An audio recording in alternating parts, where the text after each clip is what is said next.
यो देशको सेना भनेको मेरुदण्ड हो, हाम्रो मेरुदण्ड जस्तो हो। यो देशको सेना भनेको हाम्रो स्वास्थ्य जस्तो हो। त्यसकारण यो देशको सेनालाई शक्तिशाली बनाउनुपर्छ।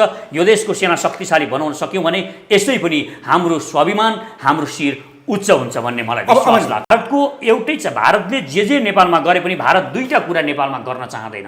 पहिलो कुरा, नेपालको सेनालाई सशक्त पार्न हुन दिन चाहँदैन भारत। दोस्रो, हामीलाई समुद्रसम्मको मार्ग कुनै पनि हालतमा दिन चाहँदैन भारत। गरिब बिचराहरू भोकै छन्, उनीहरूलाई खुवाउनु पर्छ नि, पहिला खुवाउन, किन सेना बढाउनु पर्यो? उनीहरू यो तर्क दिन्छन्। यसो सुन्दाखेरि हामीलाई ठिकै जस्तो लाग्छ। अरे हो त, गरिब भोकै छन्, किन सेना बढाउनु पर्यो? आखिर हामीसँग लड्नु कोसँग छ र भन्छन्। लड्नु छ। जुन दिन यो देशको सेना हुँदैन त्यो दिनबाट तपाईँ गन्ती सुरु गर्नुहोस्। 3 महिनाभित्रमा भारतले नेपालमाथि क्याप्चर गरिसकेको हुन्छ। नेपाली सेना नहुन्थ्यो भने धेरै अगाडि नेपाल भारत हुन्थ्यो। तपाईँले सेनालाई मिसाइल दिन चाहिँ प्रधानमन्त्रीलाई अनुरोध गर्नुभयो। त्यो मिसाइल तपाईँले के जैविक मिसाइल, हतियारै मिसाइल भन्नुभयो हो अथवा अरू कुनै तपाईँले प्रयोग गर्नुभयो? त्यो मिसाइल भनेको त्यो सिमानामै गएर पड्काओस् सेनाले भन्ने तपाईँको उद्देश्य हो? यसलाई चाहिँ अलिकति क्लियर पार्नु। मिसाइल दिने त भन्नुभयो, उत्तर कोरियाले परीक्षण गर्ने जस्तो मिसाइल भन्नुभयो कि अथवा अरू कुनै तपाईँले त्यो प्रयोग गर्नुभयो? त्यो मिसाइल के भन्छ? हिम्मत गरौँ नयाँ पुस्ता, परिवर्तन सम्भव छ। जय मातृभूमि, जय सचेत नेपाली। मेरो विश्वास, मेरो भरोसा, सचेत नेपाली अन्तिम आशा। यो मेटाफोर युज गरेको होइन मैले, यो सङ्केत होइन, हतियारै दिएल भन्नु। यो स्पष्ट रूपमा के हो भने तपाईँले यो देशको सेनालाई इजरायल जस्तो बनाउनु पर्यो, इजरायलको सेना जस्तो बनाउनु पर्यो। यो देशको सेनालाई उत्तर कोरियाको सेना जस्तो बनाउनु पर्यो। यो देशको सेना सर्वशक्तिमान सेना हुनु पर्यो। विरुद्ध मिसाइल प्रयोग गर्ने? मिसाइल त दिने नि, जसले सीमा मेचेको छ उसैको विरुद्ध भन्नुभयो तपाईँले। कसैको विरुद्धमा अहिले प्रयोग गर्नुपर्छ? एकछिन तपाईँलाई म बताउँछु मिसाइलको आवश्यकता किन छ भन्ने कुरा बताउँछु। तपाईँ बिहान एक्सर्साइज गर्नुहुन्छ, के को लागि एक्सर्साइज गर्नुहुन्छ? शरीर स्वस्थ होस्।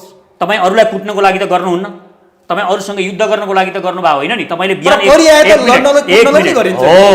अब यहाँ बुझ्नुहुन्छ तपाईँहरूले। हामी बिहान एक्सर्साइज गर्छौँ, कोही युवाहरू गएर जिम गर्नुहुन्छ, शरीर बनाउनुहुन्छ। के को लागि बनाउनुहुन्छ? त्यो शरीर अर्कालाई गएर पिट्न, बाटोमा मान्छे, एउटा निर्दोष मान्छे भेटियो भने त्यसलाई पिट्न, कोही कमजोर मान्छे भेटियो भने त्यसलाई पिट्नको लागि उहाँले शरीर बनाउनु भएको हो। कोही युवाले, म युवाहरूलाई सोध्न चाहन्छु, होइन, तपाईँहरूले शरीर बनाउनु भएको आफ्नो आत्मविश्वासको लागि, आफूलाई विश्वासिलो बनाउनको लागि र मान्छेसँग आँखा जुदाएर कुरा गर्न सक्ने एउटा साहसपूर्ण जीवन बिताउनको लागि तपाईँले आफ्नो शरीरलाई स्वस्थ राख्नुभएको। स्वास्थ्य त्यस कारणले आवश्यकता पर्छ। यो देशको स्वास्थ्य भनेको, देशको पावर भनेको, देशको युवा शक्ति भनेको त्यो सेना हो। जब तपाईँ सेनालाई सशक्त पार्नुहुन्छ, देशको आत्मविश्वास बढ्छ। देशको आत्मविश्वास बढ्नु भनेको तपाईँको शिर उच्च हुन्छ। त्यसकारण यो देशको सेना बनाउने भनेको, यो देशको सेनालाई सशक्त बनाउने भनेको आजै गएर लडाइँ गरिहाल्नुहोस्, आज युद्ध गरिहाल्नुहोस् होइन। तपाईँ जब कन्फिडेन्समा रहनुहुन्छ, जब तपाईँसँग सशक्त सेना छ, तपाईँसँग डिल गर्ने संसारका सबै राष्ट्रहरूले तपाईँसँग डिल गर्दाखेरि संवेदनशील भएर बडो इमान्दारिताका साथ डिल गर्छन्। उनीहरूले तपाईँलाई लप्पन छप्पन गर्ने, तपाईँलाई झुक्क्याउने र तपाईँलाई गिराउने, तपाईँलाई कमजोर बनाउने र तपाईँको अपमान गर्ने गर्दैनन्। हरेक नेपाली जनताहरू जब यो देशको सेना यो देशको सेना सशक्त हुनुसँगै संसारभरि जहाँ पनि नेपालीहरू पुग्छन् तब आत्मा गौरवले उनीहरूको शिर उच्च हुन्छ, किनभने उनीहरूको स्वास्थ्य ठिक छ। जस्तो पुण्यजी, जस्तो अहिले तपाईँले सेनालाई सशक्त बनाइयो, सेनालाई अत्याधुनिक हतियार दिएर सशक्त रूपमा राखियो भने हाम्रो शिर उच्च हुन्छ भन्नुभयो नि। जहाँनिर अहिले भारतको हेपा प्रवृत्ति हामीमाथि लादिएको छ, सीमा मिचिएको छ, त्यो हाम्रो सेना कमजोर भएर हो? त्यो उसलाई हाम्रो सेना कमजोर लागिरहेको छ एक, र पहिलो कुरा उसले यही कमजोर लागिरहे पनि उसले हामीमाथि आक्रमण गर्न सक्ने छैन। आज म तपाईँको च्यानल मार्फत एउटा गम्भीर कुरा भन्न चाहन्छु। मानिसहरू यहाँ के भनिरहेका छन्? मानिसहरू भनिरहेका छन् नेपालले भारतसँग कसरी युद्ध गर्न सक्छ। मैले पनि त्यही सोध्दै थिएँ तपाईँ। हो, यो नै हाम्रो सबैभन्दा कमजोर सोच हो, हाम्रो हार मानसिकता हो, हाम्रो आत्मविश्वासको कमी, लघुताभास हो, हाम्रो लघुताभास हो। यो हामीमा देखिन्छ। र हामी तपाईँ युद्ध नगरिकन तपाईँलाई थाहा हुँदैन को कति शक्तिशाली छ भनेर। कंसलाई थाहा थिएन त्यो बालक कृष्णमा कति शक्ति छ भन्ने कुरा। तपाईँले देख्नुभयो त्यो चप्पल लाएर, चप्पल पनि एउटा भाइले खोसेर लगेको थियो, रामको चप्पल। तपाईँलाई थाहा छ होला, म राजगद्दी गर्छु म भनेर उनको खराउ पनि भरत उनको भाइले खोसेर लिएर गएका थिए। चप्पल बिना जङ्गलमा घुम्ने एउटा रामले त्यत्रो साम्राज्य, सुनको लङ्कामा बस्ने रावणलाई हराउन सक्छन् भन्ने विश्वास थियो थिएन। त्यसकारण विश्वास तपाईँले कसरी पाउने? तपाईँ आत्मविश्वासले युक्त जब हुनुहुन्छ तपाईँ जसलाई पनि टक्कर दिन सक्ने हुनुहुन्छ, पहिलो कुरा। र दोस्रो कुरा एउटा, जुन दिन नेपाली सेना र भारत सेनाको टक्कर हुन्छ त्यो दिन एउटा कुरा बुझ्नुहोस्, यहाँ आमूल परिवर्तन हुन्छ। यो दक्षिण एसियामा जुन भारतमा अहिले तपाईँ सिङ्गो भारत देख्नुहुन्छ, त्यो सिङ्गो भारतमा अरू 10औं नयाँ राष्ट्रहरू जन्मिनेछन्।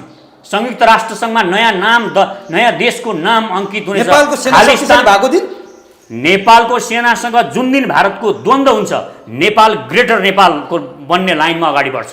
एक कुरा तपाईँ यो कुरा बुझ्नुहोस्, जुन दिन भारतले नेपालको सेनामाथि गोली पड्काउँछ त्यो दिन नेपालको अभियान त्यो लिपुलेख लिम्पियाधुरा ल्याउने हुँदैन, त्यो दिन नेपाल सेनाले अभियान गर्छ, ग्रेटर नेपालको अभियान गर्छ। एक, जब गोर्खालीहरूले ग्रेटर नेपालको अभियान सुरु गर्छन् अनि तपाईँ खालिस्तान फेरि जिन्दा हुन्छ, त्यहाँ पन्जाबमा खालिस्तान जिन्दा हुन्छ। र तपाईँ हेर्नुहोस्, बोडोल्यान्डमा बोडोहरू फेरि जागृत हुन्छन्, उनीहरू स्वतन्त्र राष्ट्रको माग गर्नेछन्।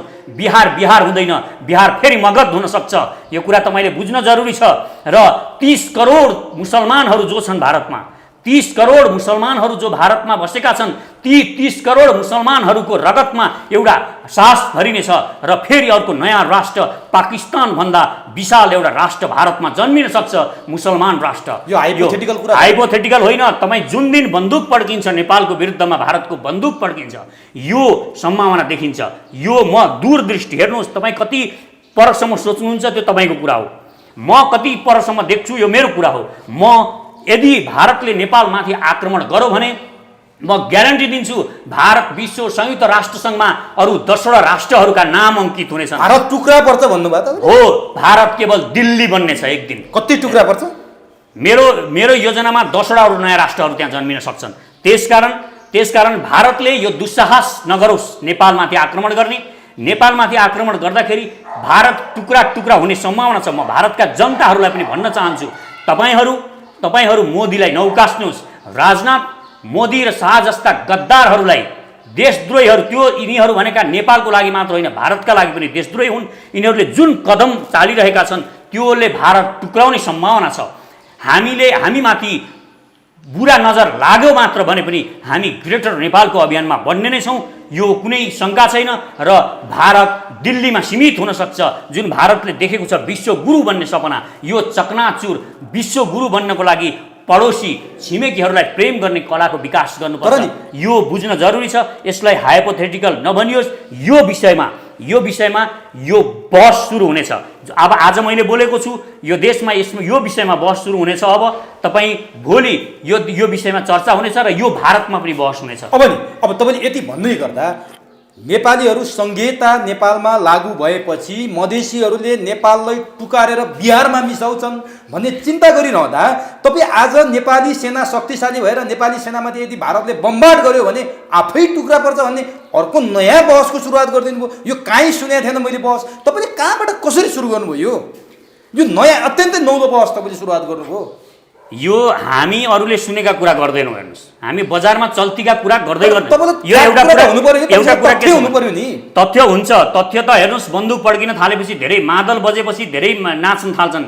मादल जब बज्न थाल्छ तब चुपचाप लागेकाहरू पनि खुट्टा हल्लाउन थाल्छन् म्युजिक बजिसकेपछि। यो तपाईँले बुझ्न जरुरी छ। यदि बन्दुक पड्किन्छ भने बन्दुकले धेरै कुरा लिएर आउँछ, यो कुरा बुझ्न जरुरी छ। यो चाहे प्रचण्डले यो देश बेच्नमा सिग्नेचर गरेका किन नहुन्? आज माधव नेपालका भक्तहरू आज पनि भक्त छन्। त्यो महाकाली सन्धि जुन राष्ट्रघाती सन्धि भयो, त्यत्रो सन्धि गरेकोमा उनलाई सजाय हुनु पर्थ्यो। आज यिनी त जेल हुनु पर्ला। त्यो चुच्चो काटेर कुनै माइका लालले कुनै दलाल प्रधानमन्त्री भइहाल्यो भने पनि, कुनै दलाल मन्त्री भइहाल्यो भने पनि त्यसले फेरि त्यो चुच्चो काट्ने हिम्मत गर्ने छैन। एकै प्रहारमा त्यो चट्टान फुट्यो र उसले खेत सम्यायो। यो देशका माओवादीहरूलाई यिनीहरूले गद्दारी गरेका छन् र यिनीहरूलाई अर्काले चलाएका थिए। यिनीलाई शक्तिशाली भारतले बनाएको होइन, तपाईँलाई शक्तिशाली नेपाली नागरिकहरूले बनाएका हुन्। यो भिडियो तपाईँ कसरी हुन्छ प्रधानमन्त्रीलाई देखाइदिनुहोस्, बुझाइदिनुहोस्। यो आवाज सुनाउनको लागि अमर प्रधानमन्त्री मात्र होइन, अमर राजनेता हुनुहुनेछ। सशक्त हुन्छ तब मात्र तपाईँको शिर उच्च हुन्छ। यो देशको सेना भनेको मेरुदण्ड हो। त्यो सेनालाई इजरायल जस्तो बनाउनु पर्यो, इजरायलको सेना जस्तो बनाउनु पर्यो। यो देशको सेनालाई उत्तर कोरियाको सेना जस्तो बनाउनु पर्यो। युद्ध नगरिकन तपाईँलाई थाहा हुँदैन को कति शक्तिशाली छ भनेर। जुन दिन भारतले नेपालको सेनामाथि गोली पड्काउँछ त्यो दिन नेपालको अभियान त्यो लिपुलेख लिम्पियाधुरा ल्याउने हुँदैन। त्यो दिन नेपाल सेनाले अभियान गर्छ, ग्रेटर नेपालको अभियान गर्छ। नेपालको आत्मा पनि भारतले खाइरहेको छ र अब नेपालको आत्मा खाने योजनामा छ। उसले हाम्रो पुच्छरमा आगो लगाएको छ। नेपाली सेना नहुन्थ्यो भने धेरै अगाडि नेपाल भारत हुन्थ्यो र अहिले खड्ग ओली नेपालको प्रधानमन्त्री होइन मुख्यमन्त्री हुन्थे। उज्यालो चलाउने ट्रेनिङ पनि दिन्छौँ, बन्दुक चलाउने ट्रेनिङ पनि दिन्छौँ र अगाडि खुकुरी छ भने खुकुरी जे छ त्यही लिएर त्यो बलात्कारीमाथि आक्रमण गर्नुपर्ने हुन्छ। यदि गर्नु भएन भने तपाईँ छोरो होइन, तर सबै मुलुकले सबै नागरिकले सेना बनाएको त हामी देखेका छैनौँ। विकसित त भएका छन् त। अब तपाईँले त्यो सेना बनाउने सोच चाहिँ किन आयो भनेर म सोध्दैछु। त्यो त सरकारको पनि यो देशमा आन्दोलनहरू भए, जति पनि क्रान्तिहरू भए अरूले चलाएका क्रान्तिहरू भए। मजदुरहरू जसको खुट्टामा चप्पल छैनन् र ती पसिना बगाएका ती। जब तपाईँ हामी पत्रकारको फ्यान बन्न थाल्छौँ, जब तपाईँ हामी नेताको फ्यान बन्न थाल्छौँ, तब के भइदिन्छ भने तिनीहरूले गलत तरिकाले आफ्नो शक्तिलाई प्रयोग गरिदिन्छन्। प्रचण्डको पार्टीमा हिँडेका मानिसहरू कोही पनि प्रचण्डको विरोध गर्दैन। तपाईँले मलाई विश्वास गर्नुहोस् जबरजस्ती भनेर तपाईँले मलाई विश्वास गर्नुहुन्न। तपाईँले मलाई सम्मान गर्नुहोस्, मलाई नमस्ते गर्नुहोस् भनेर सम्मान पाइँदैन। सम्मानको लागि एक्सनमा जानुपर्ने हुन्छ, काम गर्नुपर्ने हुन्छ। कुनै पनि देशको बारेमा बोल्दा, राष्ट्रियताको बारेमा बोल्दा, कुनै पनि कुरा बोल्दा तपाईँको सबकन्सियसमा के छ, अरूको निर्देशन छ या तपाईँ आफ्नो स्वविवेकले आफूभित्रको अन्तरआत्माले बोलिराख्नु भएको छ। प्रमुख कुरा यो आउँछ, यो देशका माओवादीहरूलाई यिनीहरूले गद्दारी गरेका छन् र यिनीहरूलाई अर्काले चलाएका थिए। हार्दिक स्वागत छ। धन्यवाद। पछिल्लो समय म सचेत नेपाली महाअभियानको एउटा संयोजकको हिसाबले तपाईँले विभिन्न अभियान चलाउँदै आउनु भएको छ। राष्ट्रको हितको बारेमा, जनजीविकाको बारेमा, जनताको समस्याको बारेमा, देशको समस्याको बारेमा बोल्दै आउनु भएको छ। तपाईँले जुन अभियान चाल्नु भएको छ नि, त्यस्ता अभियान बर्गेल्ती भयो क्या।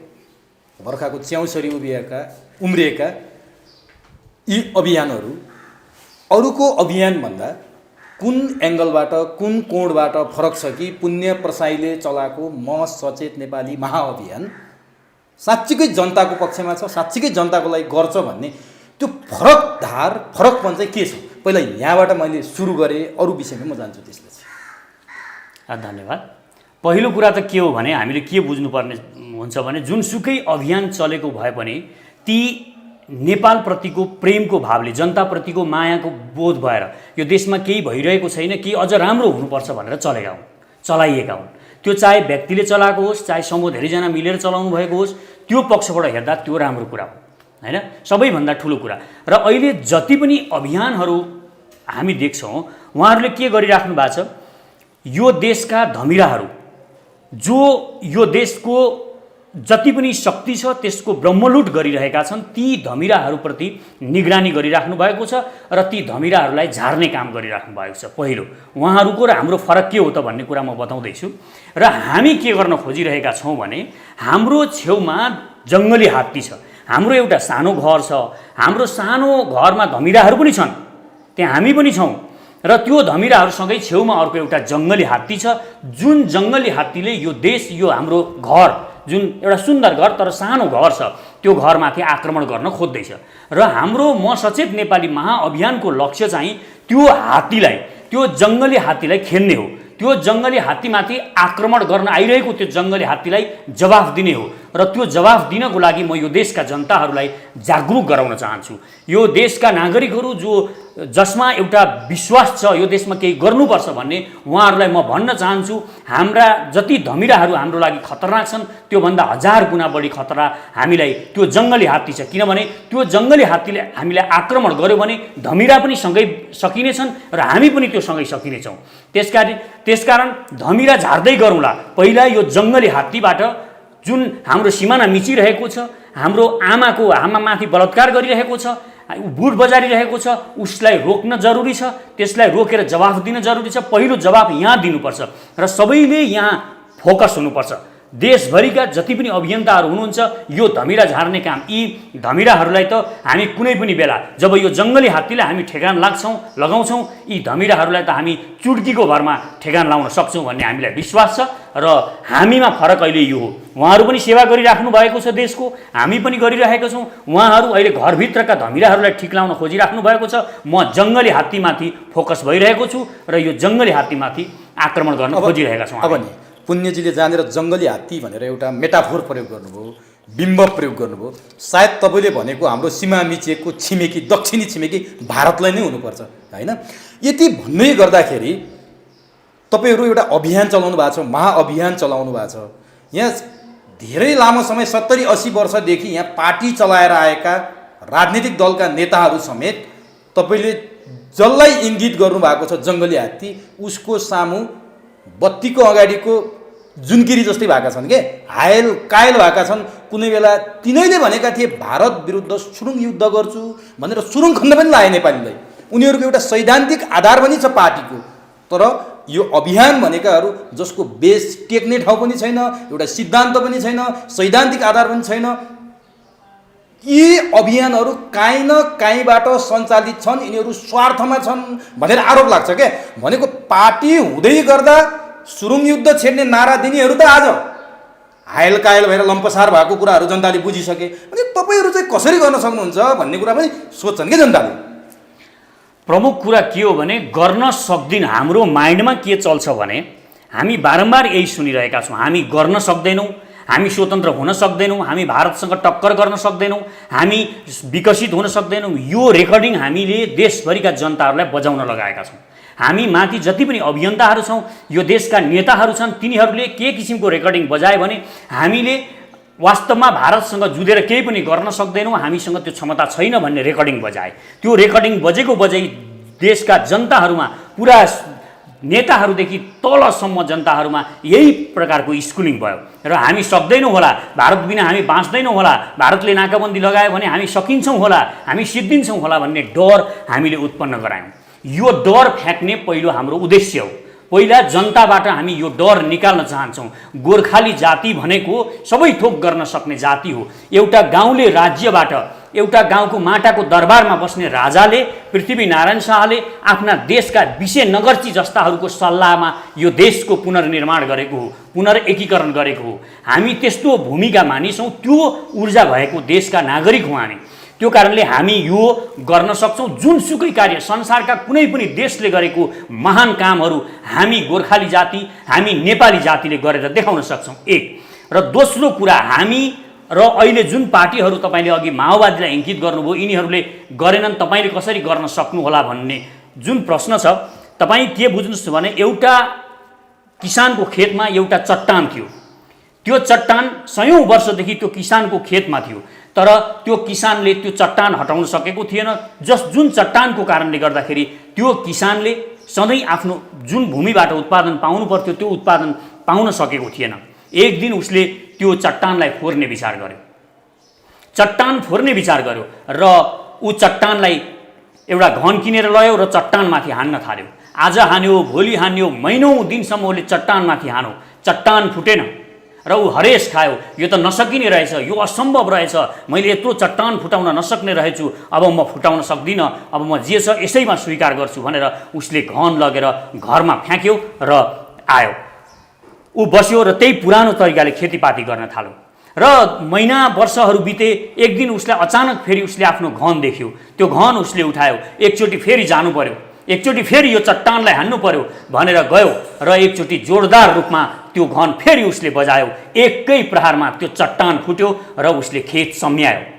र यहाँ अहिले जति पनि अभियानहरू भए, जति पनि देशमा परिवर्तनहरू भए, ती सबैले यो चट्टान फुटाउन सकिरहेका छैनन्, तर सबैले चट्टानमा हानेका छन् र उनीहरूले हरेस खाएर घन बिसाएका छन्। अब यो अन्तिम चोट गर्न हामी आएका हौँ। अन्तिम चोट, यो चोटले यो चट्टान फुटाउनेछ र सबै किसिमका कमी कमजोरीहरू जुन देशका जनताहरूले, देशका नागरिकहरूले सोचिराख्नु भएको छ हामी गर्न सक्दैनौँ होला भन्ने, त्यो हामी तोड्न चाहन्छौँ। र तपाईँको प्रश्नलाई म जोड्न चाहन्छु। माओवादीहरू तपाईँ अर्काले चलाएर तपाईँ चलिराख्नु भएको छ या आफ्नो स्वविवेकले चलिराख्नु भएको छ? यो प्रमुख कुरा हो। कुनै पनि मुद्दा, कुनै पनि देशको बारेमा बोल्दा, राष्ट्रियताको बारेमा बोल्दा, कुनै पनि कुरा बोल्दा तपाईँको सबकन्सियसमा के छ? अरूको निर्देशन छ या तपाईँ आफ्नो स्वविवेकले, आफूभित्रको अन्तरआत्माले बोलिराख्नु भएको छ? प्रमुख कुरा यो आउँछ।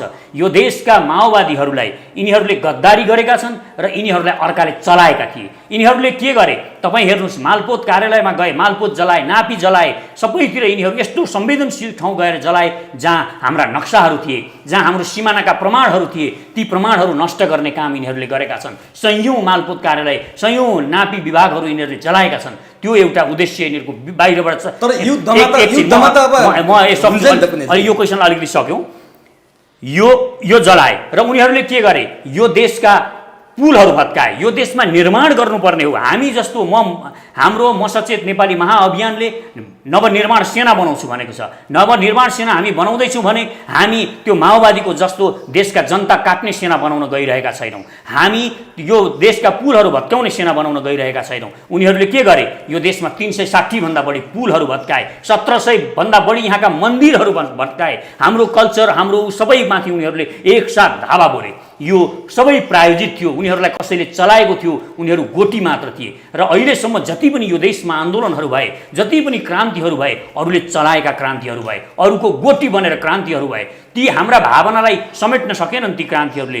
र अब हामी जे गर्न खोजिरहेका छौँ त्यो यही संयन्त्रभित्र रहेर हामी यसलाई उलटपुलट गर्न चाहन्छौँ। हामी कोही एउटा मान्छे मर्नु पर्दैन परिवर्तनको लागि, यो हामी देखाउन चाहन्छौँ। र हामी यस्तो एउटा उदाहरण बनेर देखाउन चाहन्छौँ कि एकजना मान्छे नमर्दा पनि यत्रो ठुलो परिवर्तन हुन सक्दो रहेछ भनेर यो देशका नागरिकहरूले भन्नुहुनेछ। र यो विश्वास म दिलाउन चाहन्छु र म सम्पूर्ण देशका नागरिकहरूलाई आह्वान पनि गर्न चाहन्छु, हामीसँग जोडिनुहोस्, म सचेत नेपाली महाअभियानमा आउनुहोस्। हामी नयाँ किसिमको परिवर्तनको लागि र यो देशले चाहेको ती चप्पल नभएका मानिसहरूलाई हेरेर हामी दृष्टिकोण बनाइरहेका छौँ। त्यो तपाईँकै रोडम्याप लिएर, तपाईँ जनताहरूकै आधारमा, तपाईँहरूकै विचारलाई लिएर हामी विचार बनाउन खोजिरहेका छौँ। र त्यो विचारले नै यो देशमा परिवर्तन हुन्छ। किनभने कोही मार्क्स पढेर, कोही नित्से पढेर, लेनिन पढेर परिवर्तन हुँदैन। परिवर्तन गर्न सकिएन र उनीहरूले गर्न सकेनन् पनि। अब परिवर्तन तपाईँको विचारबाट हुन्छ। देशका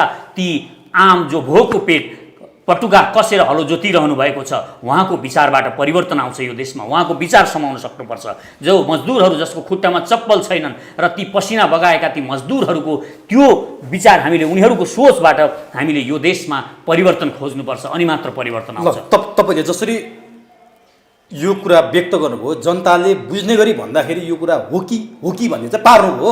जुन कुरा 52 सालमा, फेरि एकपटक फर्के, 52 सालमा माओवादीले जनयुद्ध गर्दा तपाईँले गरेको विचारभन्दा उनीहरूले मान्छे मार्ने, हत्या हिंसाको विचार एकदमै त्यो 360 डिग्री कोणमा फरक भयो तपाईँको भन्दा।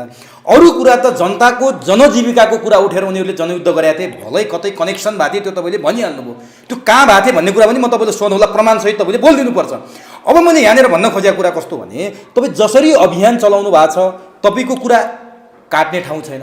तर अरू पनि अभियान चलाउँदाखेरि कतिपयले रको एजेन्ट, कतिपयले सिआइएको एजेन्ट, कतिपयले कसको एजेन्ट यहाँ नेपाली भूमिबाट कोही पनि सञ्चालित छैनन् भनेर आरोप लागिरहँदा पुण्य प्रसाईले कसरी भन्न सक्नुहुन्छ कि म नेपाली माटोमै जन्मिएको अभियन्ता हुँ र यो अभियानको जरो यही छ, कहीँबाट सञ्चालित छैन, कसैको सहयोग छैन भने कसरी चल्नु भएको छ? तपाईँ यो अभियान कसरी चलाउनु भएको छ त्यो पनि त खोज्ला नि, ट्रान्सपरेन्सी पनि त खोज्ला नि मान्छेले। सही कुरा हो। मुख्य कुरा के हुन्छ भने, तपाईँ जब अभियान चलाइरहनु भएको हुन्छ, कुनै पनि काम गर्नुहुन्छ, पहिल्यै तपाईँलाई कसैले पनि विश्वास गर्दैन। तपाईँ विश्वास गर मलाई भन्ने आधार हुँदैन। मलाई विश्वास गर्नुहोस् है, म आइसकेँ अब यो लिएर भनेर तपाईँले त्यो अधिकार प्राप्त गर्नुहुन्न। तपाईँलाई जनताले हेरिरहेका हुन्छन्, जनताले निहालिरहेका हुन्छन्। देशका नागरिकहरूले सबै कुराको सूक्ष्म अध्ययन गरिरहेका हुन्छन्, उनीहरूले भन्न सकिरहेका हुँदैनन् कति कुराहरू। र जति पनि मानिसहरूलाई अभियोग लागिरहेको छ, त्यो अभियोगको आधार के हो पहिला त्यो हेर्नुपर्ने हुन्छ, अर्कालाई अभियोग लगाइरहनुभन्दा पहिला। र एउटा विश्वास के क्रिएट गर्नुपर्छ भने, हरेक मान्छेले मलाई नै विश्वास गरेर मेरो फ्यान बन भन्नु हुँदैन। र कुनै पनि राजनीतिज्ञको, कुनै पनि नेताको, कुनै पनि अभियन्ताको कहिल्यै पनि फ्यान नबन्नको लागि पनि म अनुरोध गर्छु। फ्यान बन्नु छ खेलाडीको बन्नुहोस्, फ्यान बन्नु छ अभिनेताहरूको बन्नुहोस्। जब तपाईँ हामी पत्रकारको फ्यान बन्न थाल्छौँ, जब तपाईँ हामी नेताको फ्यान बन्न थाल्छौँ, तब के भइदिन्छ भने तिनीहरूले गलत तरिकाले आफ्नो शक्तिलाई प्रयोग गरिदिन्छन् र त्यो बेला हामी चुप हुनुपर्ने बाध्यता हुन्छ। किनभने हामी आफै उनीहरूको पछि लागेका छौँ, हामीहरूले उनीलाई विश्वास गरेका छौँ र उनीहरूले गलत गरे भने पनि हामी तैँले यो गलत गरिस् भन्न सक्दैनौँ। किनभने उसको विश्वास गरिरहेका हुन्छौँ, हामीले भक्त भइरहेका हुन्छौँ, अन्धभक्त भइरहेका हुन्छौँ। अहिले प्रचण्डको पार्टीमा हिँड्ने मानिसहरू प्रचण्डको पार्टीमा हिँडेका मानिसहरू कोही पनि प्रचण्डको विरोध गर्दैनन्, किनभने उनीहरू नैतिक रूपमा त्यो गर्न सक्दैनन्, चाहे प्रचण्डले यो देश बेच्नमा सिग्नेचर गरेका किन नहुन्। आज माधव नेपालका भक्तहरू आज पनि भक्त छन्। त्यो महाकाली सन्धि जुन राष्ट्रघाती सन्धि भयो, त्यत्रो सन्धि गरेकोमा उनलाई सजाय हुनु पर्थ्यो। आज यिनी त जेल हुनुपर्ने मान्छेलाई, जेलमा बस्नुपर्ने मान्छेलाई आज पनि मानिसहरूले भोट दिएर जिताइरहेका छन्। तपाईँ हेर्नुहोस्, जति पनि टनकपुर सन्धि हुनेदेखि लिएर अरू जति पनि देशघाती सन्धिहरू भए, देशघातको काम भयो, ती सबै मानिसहरूलाई हामीले सम्मान दिउँ, किनभने हामी भक्त भएका थियौँ। यसरी भक्त भयो भने यिनीहरूले राष्ट्रघात गर्दा पनि हामी ठुलो ठुलो हेर्नुपर्ने हुन्छ। र अर्को कुरा, मानिसको यो मानिस ठिक छ कि छैन, यो मानिस के होला भनेर जाँच्ने एउटा तरिका म बताउन चाहन्छु आम नागरिकहरूलाई। जस्तो आयातित विचारहरू समाउने भन्ने हुन्छ, जस्तो हामी पर्खाल लाउने भन्छौँ, हामी काँडे तार लाउने भन्छौँ, हामी अनेक कुराहरू ल्याउँछौँ र अनेक कुराहरू छन्। यी सबै विचारहरू आयातित विचारहरू हुन्। सिमाना अपडेट हुनुपर्छ। जब तपाईँ चुरो कुरोमा छिर्नुहुन्छ तब को दलाल हो को के हो थाहा हुन्छ। जस्तो अस्तिसम्म खड्ग ओलीलाई के भनिन्थ्यो, केपी शर्मा ओलीलाई राष्ट्रवादी भनिन्थ्यो, राष्ट्रवादी भनिन्थ्यो। उनी राष्ट्रवादी होइनन् भनेर एउटा नक्सा पास गराउन सकेनन्, एउटा नक्सा निकाल्न सकेनन्, यस्ता पनि राष्ट्रवादी हुन्छन् भने। र जब नक्सा निस्कियो त्यहाँ मान्छेहरू दुई ध्रुवमा विभाजित भए। एक खालका मानिसहरू के भन्न थाले, सम्बन्ध बिहे गरेको सर्टिफिकेट भएर मात्र हुन्छ, स्वास्नी नभएपछि हुन्छ भनेर एक खालका मानिसहरू भन्न थाले। अर्को खालका मानिसहरू भन्न थाले बेपत्ता भएका छोराछोरीको फोटो बोकेर हिँडे जस्तो देश चाहिँ गुमिसक्यो, एउटा निकालेर के हुन्छ भन्न थाले। अब यहाँबाट तपाईँले छुट्याउनु पर्ने हुन्छ कुन राष्ट्रवादी हो कुन विचार राष्ट्रघाती हो, यहाँ छुट्याउनु पर्ने हुन्छ प्रमुख कुरा। एक खालका मानिसहरू यो नक्साको बारेमा मौन हुन्छन्, कोही पनि बोल्दैनन्। तिनीहरू हिजो नक्सा निकालेन भनेका थिए भने पनि अहिले उनीहरू चुप लाग्छन् यो नक्सा निकालिसकेपछि। एक ती दलालहरू हुन् जो बोल्दैनन्, जो मौन छन्, तिनीहरू यो भारतको समर्थन गरिरहेका छन्। अर्को खाले मानिसहरू जो व्यङ्ग्य हानिरहेका छन् यो नक्सा निकाल्नेमा, तिनीहरू पनि अर्को खाले परिचालित मानिसहरू हुन्। ती किन परिचालित हुन्? एक कि त ती कुनै पार्टीबाट परिचालित छन् र तिनीहरूलाई थाहा छैन यो नक्साको महत्त्व, यो नक्सा निकाल्नुको यो संवेदनशीलता उनीहरू त्यति बुझ्न पनि सक्दैनन् र उनीहरू पार्टीगत हिसाबमा मात्र खड्ग ओलीको विरोध गर्छन्। त्यसकारण खड्ग ओली के हुन सक्छन्, उनले के गर्न सक्छन् त्यो एउटा कुरा हो। तर यो नक्सा निकालिसकेपछि म पनि यसरी बोल्दाखेरि खड्ग ओलीलाई तिमी भन्ने गर्थेँ। पहिला म तिमी भन्ने गर्थेँ। जब उहाँले हामीलाई सम्मान गर्नु पर्यो, यो देशको प्रधानमन्त्रीलाई बोल्दाखेरि लेख्दाखेरि सम्मान गर्नु पर्यो भन्नुभयो, तबदेखि उहाँलाई म त तिमीबाट तँ भन्न थालेँ। र आज जब नक्सा पारित भयो, नक्सा भएपछि म फेरि केपी शर्मा ओली खड्ग ओलीलाई सम्माननीय प्रधानमन्त्रीज्यू भनेर तपाईँ भन्न थालेको छु। म तपाईँ किन भन्न थालेको छु भने तपाईले कमसेकम पनि एउटा साहस देखाउनु भएको छ। यो नक्सा कुनै कागजको टुक्रा मात्र हो भन्ने ठान्नु संसारका मानिसहरूको लागि भूल हुनेछ। यो नक्सा अब हाम्रो इतिहासमा यो नक्सा कसैले पनि फेरि मेटेर निकाल्न सक्ने छैन। त्यसलाई त्यो चुच्चो काटेर कुनै माइका लालले कुनै दलाल प्रधानमन्त्री भइहाल्यो भने पनि, कुनै दलाल मन्त्री भइहाल्यो भने पनि त्यसले फेरि त्यो चुच्चो काट्ने हिम्मत गर्ने छैन। यो नेपाली जनतालाई यो एउटा आधार मिलेको छ बोल्नको लागि। एकैछिन म सकाउँछु यसलाई अनि तपाईको फेरि अगाडि बढ्नु होला। त्यस पछाडि एउटा कुरा, अब मेरो अत्यन्त अनुरोध छ, सम्मान जबरजस्ती मागेर पाइँदैन। तपाईले मलाई विश्वास गर्नुस् जबरजस्ती भनेर तपाईले मलाई विश्वास गर्नुहुन्न। तपाईले मलाई सम्मान गर्नुस्, मलाई नमस्ते गर्नुस् भनेर सम्मान पाइँदैन। सम्मानको लागि एक्सनमा जानुपर्ने हुन्छ, काम गर्नुपर्ने हुन्छ। म एउटा लेखक मान्छे हुँ, म एउटा लेखक, यसै लेखेर बसिरहेको मान्छे। मलाई लेखेर एउटा मेरो कविता कुनै पत्रिकामा छापिँदा पनि मलाई आनन्द आउँथ्यो। एउटा कुनामा मेरो किताबको सानो समीक्षा आउँदा पनि बडो खुसी हुने मान्छे हौँ हामी लो प्रोफाइलमा बसेर काम गरिरहेको मानिस हौँ। हामीलाई उच्च यत्रो महत्त्वाकांक्षा पनि थिएन। तर हामी किन राजनीतिमा आउनु पर्यो, किन हामी सचेत नेपाली महाअभियान अब पार्टी बन्छ भनेर हामी कराउनु परिरहेको छ? किनभने तपाईँको अहिलेसम्मका यो देशका पार्टीहरूले यो देशका जनताको शिर उच्च पार्नको लागि, यो देशको स्वाभिमान उच्च पार्नको लागि कुनै पनि किसिमको निर्णायक कदम चाल्नु भएन तपाईहरूले। र यो तपाईँले गरेर देखाउनुहोस् एकपटक। यो गरेर देखाउनु भयो भने वास्तवमा तपाईँ यो देशको लागि एउटा अमर प्रधानमन्त्री मात्र होइन, अमर राजनेता हुनुहुनेछ। यो देशले 1000 वर्ष पछाडि पनि तपाईँलाई सम्झिनेछ यदि तपाईँले नेपालको सेनालाई सर्वशक्तिमान सेना बनाउनु भयो भने। त्यो बेला दलालहरूले तपाईँलाई फेरि भन्नेछन् सर्वसत्तावाद लाद्न खोज्यो यो देशमा, यो देशलाई फेरि यसले तानाशाही व्यवस्था ल्याउन खोज्यो, केपी ओली हिटलर बन्न खोज्यो भनेर तपाईँमाथि धेरै दलालहरूले आक्रमण गर्नेछन्। तपाईँ त्यो सहनुहोस्। त्योदेखि नडराउनुहोस्। हामी भन्ने छौँ, जनजनलाई हामी यो समाचार पुर्याउने छौँ कि यो एउटा कदम अत्यन्त जरुरी छ। यो देशको शिर तब मात्र उच्च हुन्छ जब तपाईँको मेरुदण्ड सिधा हुन्छ, जब तपाईँको मेरुदण्ड सशक्त हुन्छ, तब मात्र तपाईँको शिर उच्च हुन्छ। यो देशको सेना भनेको मेरुदण्ड हो, हाम्रो मेरुदण्ड जस्तो हो। यो देशको सेना भनेको हाम्रो स्वास्थ्य जस्तो हो। त्यसकारण यो देशको सेनालाई शक्तिशाली बनाउनुपर्छ। यो देशको सेना शक्तिशाली बनाउन सक्यौँ भने यसै पनि हाम्रो स्वाभिमान, हाम्रो शिर उच्च हुन्छ भन्ने मलाई विश्वास लाग्छ। अत्याधुनिक हतियार ल्याउनुहोस्। अहिले हामीलाई मुख्य चाहिने हतियार ल्याउन जरुरी छ, किनभने यो देशको लागि यो खतराको घन्टी बजिसकेको अवस्था छ। हामी पछाडि बस्नुपर्ने अवस्था छैन। र तपाईँको प्रश्नमा आउँ, जब अहिले झट्ट हेर्दाखेरि त लाग्छ भारत विश्वगुरु बन्न हिँडिरहेको छ। यसले त वरिपरिका उनीहरूको त योजना के छ, अफगानिस्तानदेखि हामी बङ्गलादेश सबै हाम्रो हुन्छ भन्ने विस्तारवादी सोच यो सोच छ। र भारतले उसलाई किन विश्वास पनि लागेको छ भने उसले सजिलै सिक्किम खायो, त्यहाँ लेन्डुपेहरू दलालहरूलाई प्रयोग गरेर सिक्किम खायो। आज भुटानको पनि आत्मा खाइसकेको छ उसले, भुटानको आत्मा पनि भारतले खाइरहेको छ। र अब नेपालको आत्मा खाने योजनामा छ। उसले हाम्रो पुच्छरमा आगो लगाएको छ। जब पुच्छरमा आगो लाग्छ तब तपाईँलाई थाहा छ लङ्का डढ्छ। तपाईँले जब हनुमानका पुच्छरमा आगो लाउनुहुन्छ तब लङ्का डढ्छ। यदि पुच्छरमा आगो नलागेको भए लङ्का डढ्दैन थियो। हनुमानको पुच्छरमा आगो नलगाएको भए हाम्रो पुच्छरमा भारतले आगो लगाएको छ। र पीडा त्यसैलाई हुन्छ, यो चित्कार त्यसैको मुखबाट आउँछ जसलाई पोलेको छ, हामीलाई पोलेको छ, हामीलाई आगोले पोलेको छ, त्यसैले यो चित्कार आएको छ। हाम्रो पुच्छरमा आगो लागेको छ र यो आगो लागिरह्यो भने यो आगो निभाउनमा भारतका जनताहरूले सहयोग गरेनन्। मोदीलाई प्रोटेस्ट गरेर मोदीलाई लिम्पियाधुरा लिपुलेकबाट तुरुन्त सेना फिर्ता ल्याउन र त्यो नेपालको भूमि नेपाललाई ससम्मान फिर्ता गर्नको लागि भारतका जनताहरूले मोदीलाई दबाब दिएनन् भने म ग्यारेन्टी गर्छु भारत दिल्लीमा सीमित हुनेछ। एक दिन खरानी हुनेछ भन्ने तपाईँको सङ्केत? खरानी हुनेछ? खरानीको कुरा नगरौँ, भारत दिल्लीमा सीमित हुनेछ र त्यो शक्ति दिल्लीमा एकीकृत हुनेछ। भारतमा नयाँ राज्यहरू फेरि जिन्दा भएर उठ्नेछन्, फेरि जागरुक हुनेछन्, खालिस्तानहरू उठ्नेछन्। मैले अघि भनिसकेँ नयाँ राज्यहरूको त्यहाँ कश्मीर, स्वतन्त्र कश्मीरको आवाज उठ्नेछ। मैले भनिरहेको छु तपाईँलाई, यो मेरो सेन्सलाई बुझ्नुहोस्। र म भारतका जनताहरूलाई अनुरोध गर्न चाहन्छु, तपाईँहरू यो महाविनाशबाट आफ्नो देशलाई जोगाउन चाहनुहुन्छ भने यो राम कार्कीको मात्र आवाज होइन, रामशरण महत हो, रामशरण महत, शशि श्रेष्ठ र यस्ता धेरै अरू लेन्डुपेहरूलाई अहिले प्रयोग गरिँदैछ नेपालको सेनालाई कमजोर पार्नको लागि। नेपाली सेनाको यो शक्ति भारतलाई पाच्य भइरहेको छैन।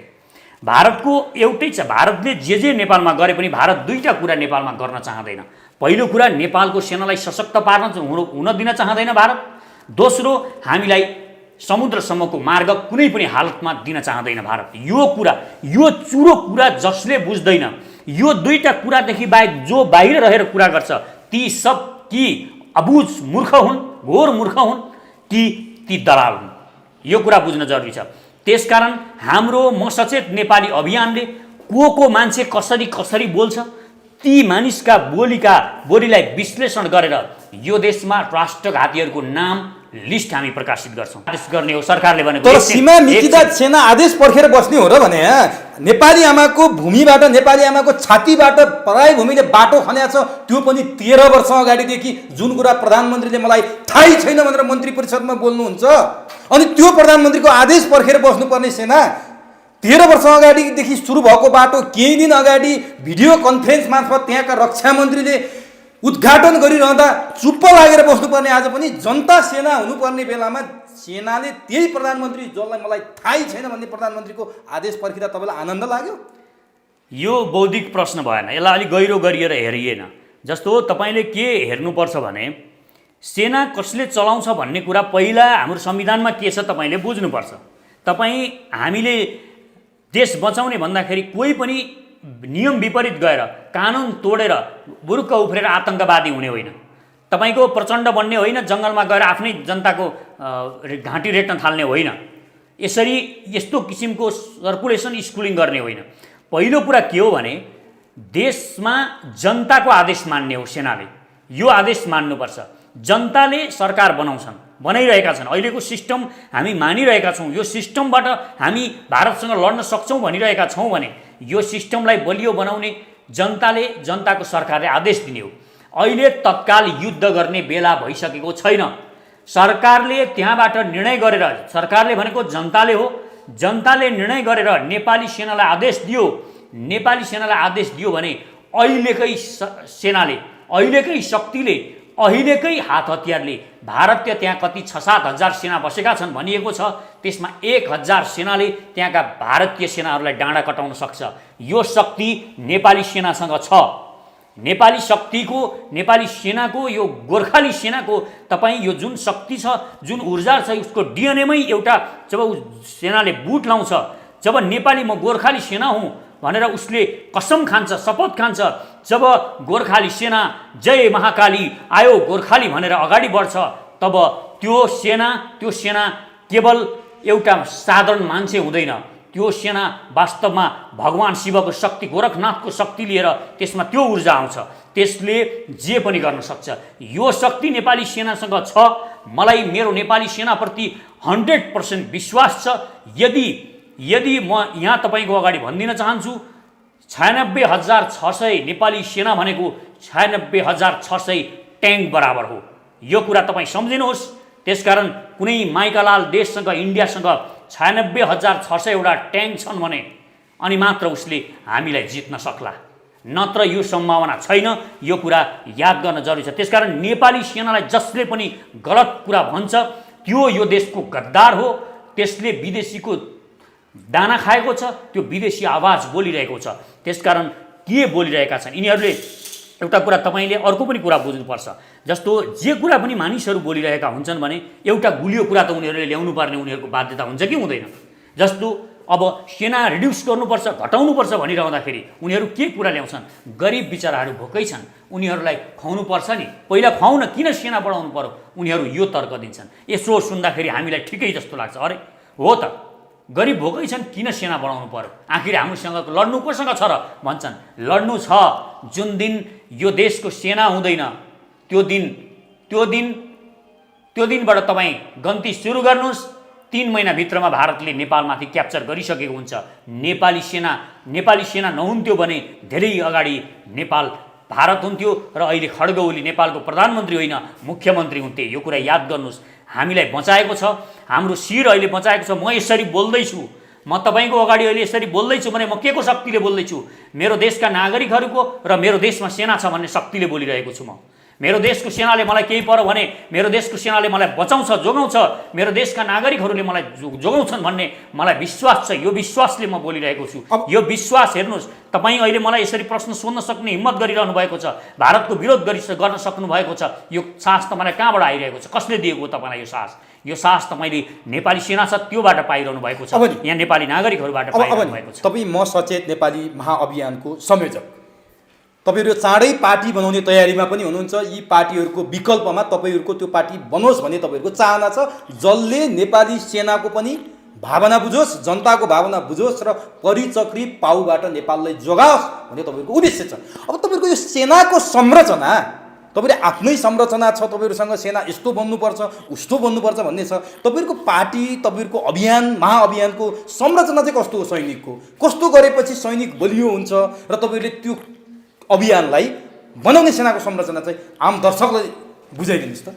हाम्रो नवनिर्माण सेना त स्पष्ट छ, यो निर्माण गर्ने सेना हो, यो विनाश गर्ने सेना हुँदैन। पहिलो कुरा, यो नेपाली सेनाभन्दा फरक हो। हामीले बनाउने भनेपछि त हामी त अहिले सर्वसाधारण जनताहरूलाई सेनाको रूपमा परिणत गर्न खोज्दैछौँ। यो के को लागि हो पनि बुझ्नुपर्ने जरुरी हुन्छ। हाम्रो मानिसहरूले सोच्लान् यो नेपालको सेनासँग टक्कर गर्नको लागि माओवादीको जस्तो यो राष्ट्रघाती सेना बनाउन लागेको हो कि नेपालकै जनता काट्ने सेना पो बनाउन लागेको हो कि? यो लाग्न सक्छ। हाम्रो के छ, अहिले हाम्रो देशमा तलैबाट आर्मी ट्रेनिङ दिने हाम्रो स्कुलिङ छैन। हामीले नागरिकता लिनुभन्दा अगाडि 3 वर्ष, हाम्रो अभियानको उद्देश्य के छ भने 3 वर्ष नागरिकता लिनुभन्दा अगाडि अनिवार्य सैनिक तालिम लिनुपर्छ। सैनिक तालिम लिइसकेपछि सैनिक तालिम लिएको मान्छे नैतिकवान बनाउनलाई त्यो तालिममा हामीले प्रयोग गर्नुपर्छ, ताकि त्यो मानिस भोलि कुनै पनि क्षेत्रमा गयो, देशको कुनै पनि क्षेत्रमा अनि भ्रष्ट नबनोस्, दलाल नबनोस्, विदेशीको गोटी नबनोस्। यो हामीले नैतिक शिक्षा दिनुपर्छ।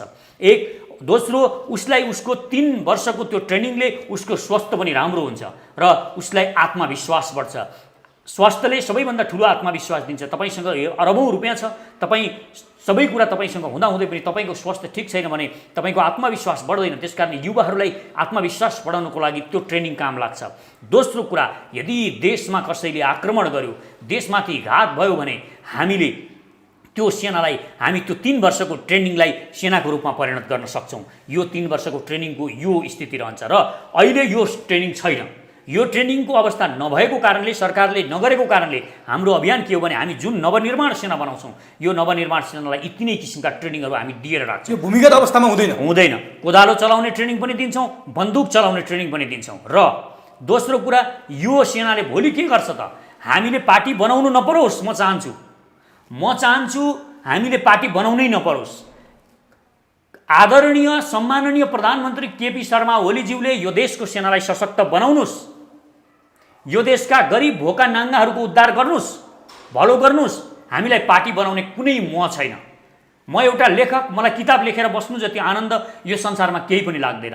मलाई सबैभन्दा खुसी जब मेरो एउटा किताब प्रकाशित हुन्छ त्यो बेला लाग्छ। र हरेक लेखकहरू जो आज किताब प्रकाशित गर्ने मान्छेले सेना बनाउने त्यो सोच चाहिँ कहाँबाट आयो? देशमा जति पनि लेखकहरू अरू पनि लेखक हुनुहुन्छ, उहाँहरूलाई के लाग्छ जब उहाँहरूलाई पदमा जाने, प्रतिष्ठा पाउने, मन्त्री हुने भन्दा उहाँहरूलाई एउटा किताब छापिएको दिन हर्षोल्लास हुन्छ। त्यसकारण म त्यस्तो मान्छे पार्टी बनाउँछु भनेको के हो भने यो देशमा अहिलेसम्मका पार्टीहरूले देशको लागि काम गरेनन्। यो जनता नागरिकहरूको आवाज म बोलिरहेको छु। यदि उनीहरूले गरेनन् भने अब हामी गरौँ न त भनेर हामी जनता नागरिकहरूले पार्टी बनाउन खोजेको। यदि यही सरकारले सबै कुरा गर्छ भने हामीले पार्टी बनाउनु पर्दैन। हामीलाई पार्टी बनाउने कुनै मोह छैन, हामीलाई पदमा जानुपर्ने कुनै मोह छैन, हामीलाई मन्त्री हुनु छैन, हामीलाई प्रधानमन्त्री। तर नि तपाईँ लेखक साहित्यकारहरूको मन त्यसैमा पनि कमलो हुन्छ, सेना मिलिट्री भन्ने कुरा कल्पना पनि गरिँदैन क्या। तर तपाईँले त्यो सेना नवनिर्माण सेना भनेर बनाउँदाखेरि अलिकति तपाईँको आफ्नो प्रोफेसनसँग मिल्दोजुल्दो त देखिएन नि त प्रसाईजी। हेर्नुहोस् कसरी देखिन्छ। तपाईँ घरमा बसिरहनु भएको छ, ध्यान गरेर बसिरहनु भएको छ, मानौ त्यो बेला कोही बाहिरिया मान्छे आयो, तपाईँकी आमालाई बलात्कार गर्न लाग्यो, त्यो बेला तपाईँ के गर्नुहुन्छ? ध्यान गरेर बस्न सक्नुहुन्छ? तपाईँ इमोसनल मान्छे हो नि त। तपाईँ त ध्यान गरेर बस्नुपर्ने, म ध्यान गर्दैछु, आमालाई बलात्कार गर्दैछौ, गर भनेर बस्न सक्नुहुन्छ? त्यो बेला तपाईँको अगाडि खुकुरी छ भने खुकुरी जे छ त्यही लिएर त्यो बलात्कारीमाथि आक्रमण गर्नुपर्ने हुन्छ। यदि गर्नु भएन भने तपाईँ छोरो होइन। तर सबै मुलुकले सबै नागरिकले सेना बनाएको त हामी देखेका छैनौँ। विकसित त भएका छन् त। अब तपाईँले त्यो सेना बनाउने सोच चाहिँ किन आयो भनेर म सोध्दैछु। त्यो त सरकारको मिलाउनुहोस् है। सेना छँदैछ, तपाईँको भूमिगत पनि होइन, तपाईँले कुनै युद्ध गर्नु पनि छैन भनेपछि तपाईँले भनेअनुसार त 3 करोड नेपाली नै सेना हुनु पर्यो भन्ने सोच जस्तो देखियो के। त्यो जरुरी छ र भने तयारी हुनुपर्छ होइन। तपाईँको इजरायलमा सबै देशमा छ र भने यस्तो सबै देशमा किन हुनु पर्यो? हामी सबैभन्दा सङ्क्रमित छौँ, हामीलाई सबैभन्दा बढी खतरा छ, हामीले बनाउनुपर्छ। इजरायलमा सबैभन्दा बढी खतरा थियो, उनीहरूलाई अरब देशसँग, त्यत्रो अरब देशको बिचमा उनीहरूले मिसयुज भयो भने के गर्नुहुन्छ? आन्तरिक पहिला यसलाई सकौँ, त्यस पछाडि त्यसमा मिसयुजमा जाउँला। तपाईँ इजरायलमा 6-6वटा देशसँग सङ्घर्ष गरेर आफूलाई जिउँदो राखेको छ इजरायलले।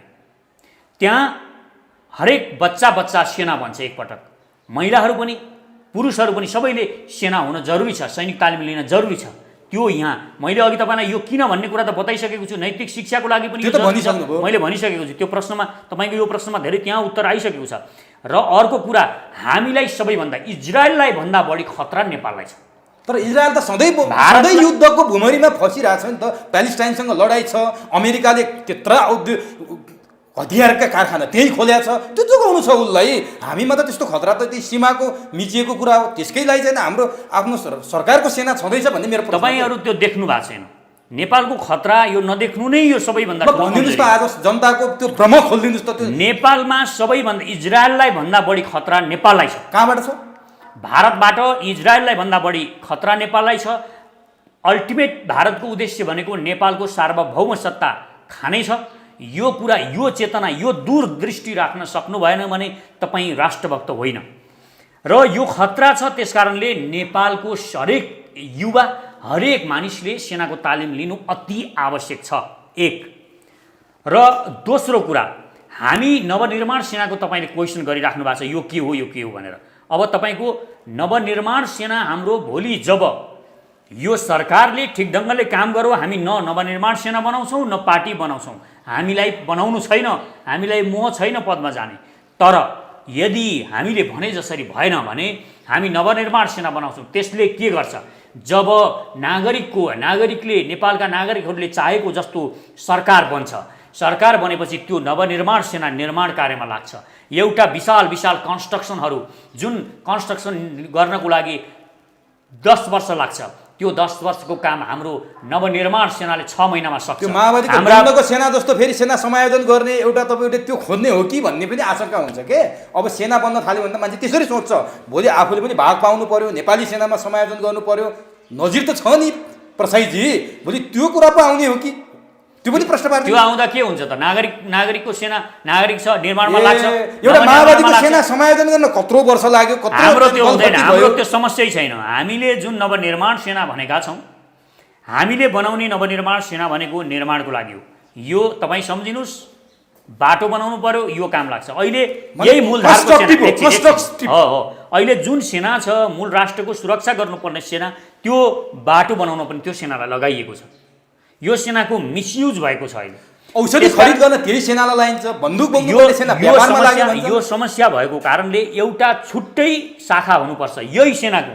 अहिले यो सेनाले बनाए पनि हुन्छ, यो हाम्रो राष्ट्रिय सेनाले नै निर्माण गर्ने बेग्लै सेना, र हामीले अर्को पनि जरुरी छ। अहिले नै हामीले हवाई सेना पनि बनाउन जरुरी छ। यो सरकारले हवाई सेना, र भोलि हामीले यदि भारतले अचाक्लिने गरौँ, भारतले हामीमाथि दबाब सिर्जना नै गरिरह्यो, यसरी नै पेलिरह्यो भने हाम्रो अभियान ग्रेटर नेपालतिर बढ्नेछ। ग्रेटर नेपाल जब हामी बन्ने 1816 को सन्धि खारेज, त्यो बेला ग्रेटर नेपाल बन्न थालेपछि हामीलाई नेभी, हामीलाई जल सेनाको पनि आवश्यकता पर्छ। त्यसको पनि तयारी त्यहाँसम्मको म हेरिरहेको छु। त्यसकारण हामीलाई जल सेना, वायु सेना, यी सबै किसिमका सेनाहरूको हामीलाई जरुरी छ, र निर्माण गर्ने सेना देशको लागि यो पनि जरुरी छ।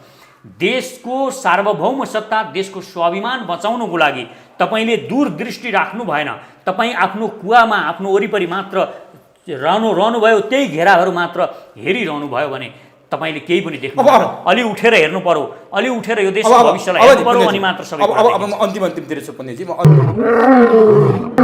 हे वीर गोर्खालीहरू हो, कसैको गुलाम भएर बाँच्नु भन्दा त छातीमा गोली थापेर मर्नु निको हो। शक्तिशाली र समृद्ध नेपालको नवनिर्माणका लागि सचेत नेपाली। आदरणीय दिदीबहिनी तथा दाजुभाइहरू नमस्कार। नेपालको अस्तित्व नै खतरामा परेको यस संवेदनशील घडीमा विदेशी दलाल, भ्रष्ट र घुसखोर माफियाहरूको भण्डाफोर गर्दै देशभक्तिको भावना नेपाली जनजनमा पुर्याउनु अति आवश्यक भएपछि हामीले सर्वपहिचानवाद, नागरिक समाजवाद र समतावादको नयाँ सिद्धान्त आविष्कार गरेर सचेत नेपाली पार्टी गठन गरेका छौँ। निर्वाचन आयोगमा दर्ता भएर सचेत नेपाली पार्टीले चुनाव चिन्ह पनि प्राप्त गरिसकेको छ। साहसको प्रतीक सिंह यस सचेत नेपाली पार्टीको चुनाव चिन्ह हो। आज हाम्रो देशले कुनै पनि क्षेत्रमा प्रगति गर्न नसक्नुको मुख्य कारण भनेको अहिले हाम्रो देशमा जति पनि पार्टी छन् तिनले सही सिद्धान्त अङ्गीकार गर्न सकेका छैनन्। उनीहरूले अँगालेको विचार र सिद्धान्त नै गलत छ। एउटा रुटको गाडी चढेर अर्को स्थानमा कहिल्यै पनि पुग्न सकिँदैन। गलत सिद्धान्तबाट सही परिणाम आउँदैन। गलत विचारले पदलोलुप, विदेशी दलाल, लुटेरा, पाखण्डी र भ्रष्टहरू नै जन्मन्छन्। किनकि फरक परिणामका लागि फरक विचार चाहिन्छ। उड्न चाहनेले बसेको हाँगो छोड्ने साहस गर्नुपर्छ। त्यसैले 70 वर्षदेखिका भ्रष्ट र विदेशी दलाल, पुराना पार्टी र तिनका नेताको भण्डाफोर गर्दै नेपाल र नेपालीको लागि 21औं शताब्दीको सुहाउँदिलो नयाँ विचार सर्वपहिचानवाद, नागरिक समाजवाद र समतावादका नयाँ सिद्धान्त प्रतिपादन गरेर तीव्र गतिमा फैलिरहेको वैकल्पिक शक्ति हो सचेत नेपाली पार्टी। र आउनुहोस् जुटौँ, हिम्मत गरौँ। हामी सानो छौँ तर हामी शक्ति हौँ। यो देशमा आमूल परिवर्तन हाम्रै हातबाट गर्नु छ। परिवर्तन सम्भव छ र त्यो हामीले नै गर्नु छ। यो देशले तपाईँ हामी जस्ता सचेत युवाहरूलाई पर्खिरहेको छ। यदि तपाईँ हामीसँग हातमा हात र आवाजमा आवाज मिलाएर यो देशको नवनिर्माणको यो महाअभियानमा सक्रिय बन्न चाहनुहुन्छ भने हामीसँग सचेत नेपाली पार्टीमा जोडिनुहोस्। हिम्मत गरौँ नयाँ पुस्ता, परिवर्तन सम्भव छ। जय मातृभूमि, जय सचेत नेपाली। मेरो विश्वास, मेरो भरोसा। सचेत नेपाली, अन्तिम आशा।